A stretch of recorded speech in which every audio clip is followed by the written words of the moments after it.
What's up, guys? It's Gathalion, and it is no secret that I am a big fan of the Nvidia SHIELD, so I decided to do a video on why you want an Nvidia SHIELD. So let's go ahead and get right into it. The first reason is going to be the hardware. The SHIELD packs a 72-core custom Nvidia GPU along with an A15 CPU. Now what does all this mean? It means graphic power. It's going to have an edge over, say, your Snapdragon or iOS devices because this thing is built to run games. It's built to do high-end mobile graphic processing. On the sound side of things, the SHIELD has custom bass reflex speakers, and what that means for you is an experience comparable to, say, like a Jambox or even those old Bose systems, those tiny ones that really filled a room with sound. That's what the SHIELD can do, and it actually reads when it's being held or when it's laid down on a flat surface, and it'll change its sound output accordingly. The SHIELD boasts a 720p 294 ppi capacitive touchscreen, so it is multi-touch, and while it's not 1080p, it doesn't feel like it really detracts from the overall experience, as the 720p on a 5-inch screen really looks sharp and really makes games look vibrant and colorful. As far as connectivity goes, the SHIELD does have Bluetooth 3.0, it has a micro USB 2.0 on the back, a 3.5mm audio jack, and micro SD. It's also boasting an 802.11n 2x2 MIMO Wi-Fi. What does that mean? It means it is really fast Wi-Fi. Now you need to have this for the PC streaming. That's why it's got pretty much the fastest Wi-Fi I've seen put in a mobile device to date. Now let's talk the actual controller on the SHIELD. I would rate it somewhere between the Xbox 360 controller being my favorite and the PlayStation 3 controller. I would definitely rate it above the PlayStation 3 controller.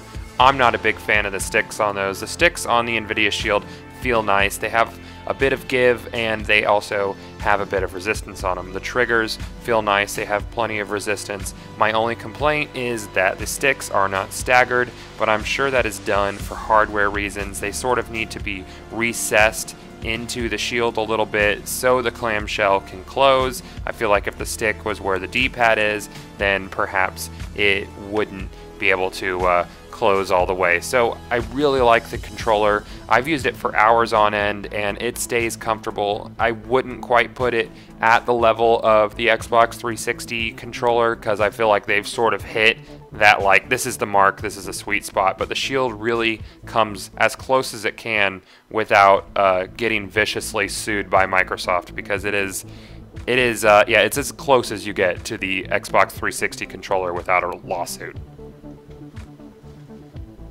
Next up, we're going to take a look at the SHIELD's newest feature, and it's called Console Mode. And what it does is it turns your SHIELD into pretty much the premise that the Ouya was going for, or the new Game Stick, where it's going for like an Android gaming console, a mini console, a micro console if you will, that you just plug straight into your TV and you can play your Android games. But Nvidia took that premise and they upped it up a notch. So you want to hit the back of the SHIELD with an HDMI cable, and that'll bring up a prompt that asks you if you want to go into console mode.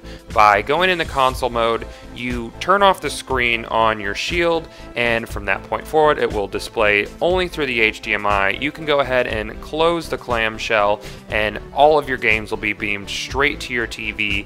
And what Nvidia has done is they've made the SHIELD compatible with Bluetooth controllers. I use a Nyko, whatever, Bluetooth controller, and it works perfectly.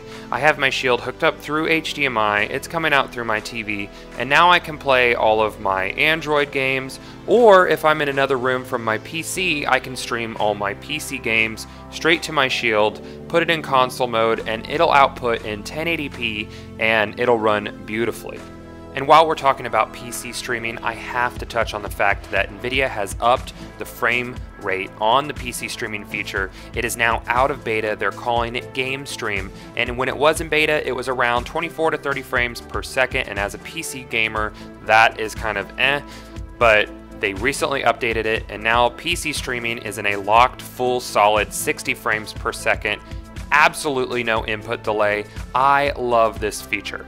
And while we're talking about PC streaming game stream, I want to touch base on a feature that I did about 3 weeks ago where I took my Nvidia Shield and I went to my local Barnes and Noble and streamed remotely. I was nowhere near my house. I was over 10 miles away, and through some clever proxy technology, I was able to stream to my Nvidia Shield while away from home. So I figured I would embed that video in this video, so if anybody missed it, they can take a look at what I think is probably going to be one of the most important features on the Nvidia Shield and a serious system seller. So enjoy. Guys, it's Gathalion, and I'm here at my local Barnes & Noble streaming Borderlands 2 to my Nvidia Shield. Now, I saw some cool software on the GeForce forums. That's my wife making fun of my gun motion to my Nvidia Shield. Anyways, it is a streaming over proxy, and it was originally thought that the Shield could only stream while on your home Wi-Fi network. That's untrue, and if she wants to pan around to me, I will demonstrate. Now, right now I'm running around Sanctuary. You can see that the controls are quite responsive, and I'll go ahead and hit the jump button, and you can see that there is little to even no latency. And I'm on a AT&T Wi-Fi, and it's pretty garbage. I'm only getting about 20 some odd megabits per second down right now. My house is hardwired to my GeForce GTX PC. If you want to pan around the store real quick and show that there are no GeForce GTX PCs around here. Yeah, we're at the Barnes & Noble. They don't have any GeForce PCs. It's books and coffee. So anyway, so back to the Shield, and you guys can see that it's very smooth.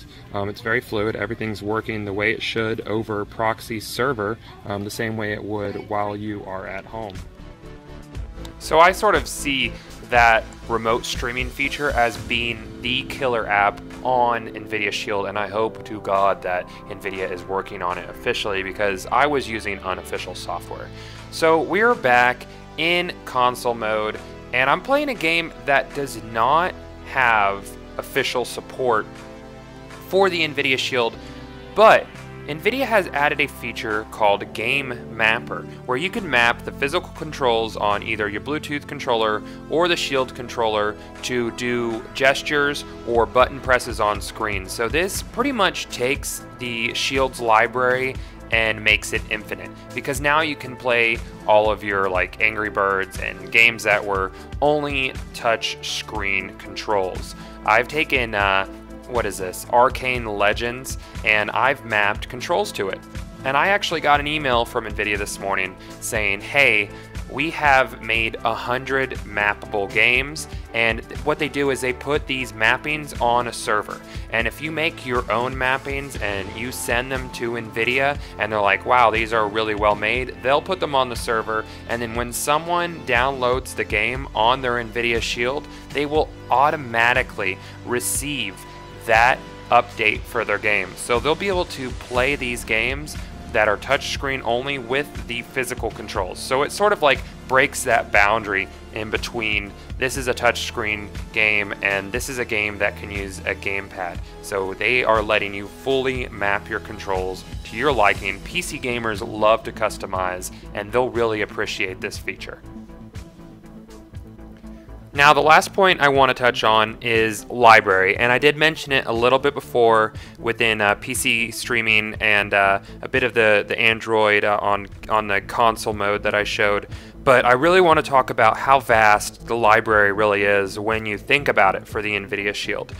So let's compare it to, say, Nintendo 3DS, which is also backwards compatible with the Nintendo DS. So you have those two libraries, and that's a pretty big library. And let's also compare it to, we'll say the Wii. The Wii has the Virtual Console, so that's, you know, like 3-4 generations of consoles readily available. When it comes to Android, you also have to think about emulators. Emulators are huge. With the Nvidia Shield, you can get emulators from PlayStation 2, PlayStation 1, all of the Nintendo systems up until GameCube. Dolphin emulator is actually being ported to Android as we speak and should be playable 100% by the spring. There's also You have your Sega emulators. You have emulators for even like old computer systems like your Commodore 64. There's thousands and thousands and thousands of games. So you can't really just think of it as an Android device. As an Android device, it is hands down the best choice for gaming. But outside of that, like I said, emulators add tens of thousands of games from decades of gaming. And then you have the PC streaming feature, which was originally thought to just work at home, but as I've shown, you can use it outside of your house, up to 100 miles. So that gives me access to my entire Steam library. I can't wait until Borderlands 2 comes out on the PlayStation Vita, and my Vita friends are all like, I have Borderlands, and then I can pull out my Nvidia SHIELD and be streaming from home while I'm at their house and be like, oh, that's cute.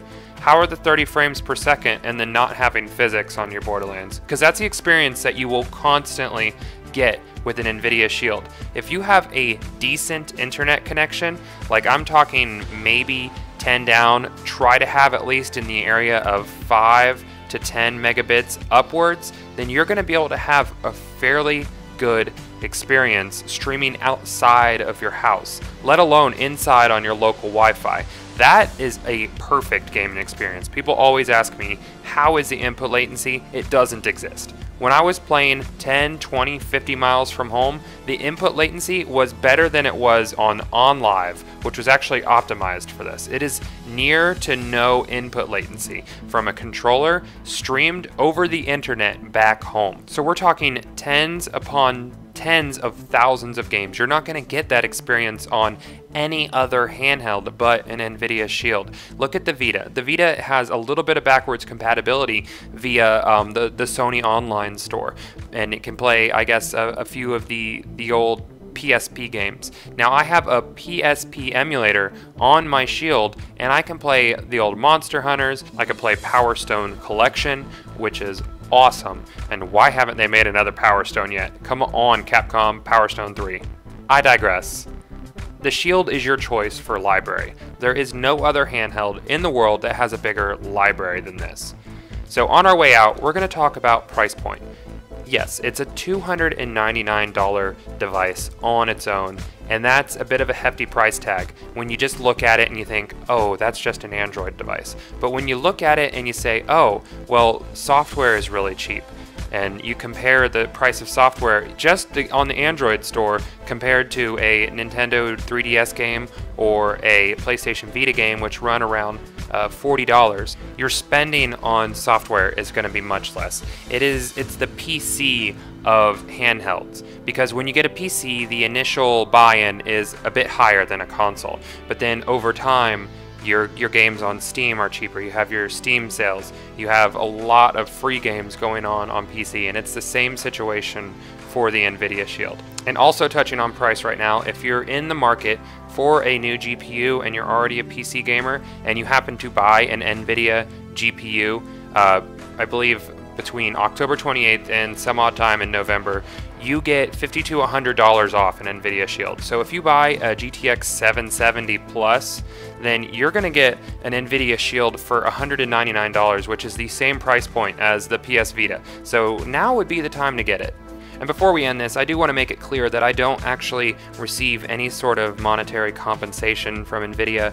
I pre-ordered the SHIELD the day that it went up for pre-order. I purchased my SHIELD, I paid for it, and I've been very passionate on their forums with suggestions and this and that, and I was brought into a program to do a little testing for their Tegra products, and you know, in return I get to have the products, but I don't get any monetary compensation, and they don't actually commission me to make these videos. I'm making these videos because I feel good about the product, because I feel like the Nvidia SHIELD is the best handheld on the market. If I felt like it was terrible and trash, I would tell you guys it's awful. I got an Ouya from Nvidia, and it has an Nvidia processor, and it has the Tegra 3, which is a good chip, but the product is garbage and I don't like it. That's why I didn't support it, and you didn't see any videos from me on the Ouya. So if I don't like something, I'll let you know. It's not just, it's an Nvidia product, I love it, I love it, I love it. No, I'm gonna be honest with you guys, and I'm going to be honest with Nvidia when there are issues. And through the process of me getting some test stuff, I've told them what I haven't liked, and it all goes back to their QA team and back and forth. So that's the situation. I don't officially work for them. That's where we stand.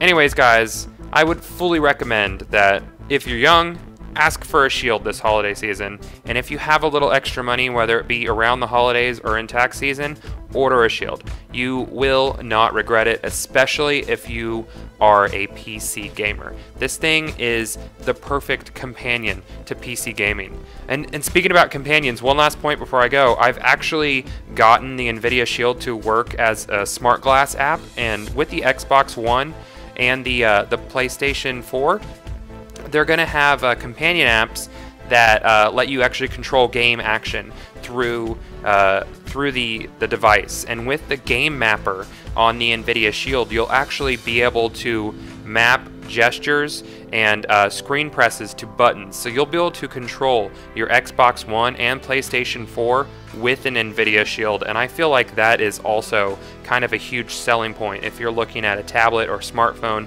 specifically to use for the PlayStation app or specifically to use for smart glass. So yeah, guys, that's the last little closing note for console gamers, but PC gamers, you definitely want one of these.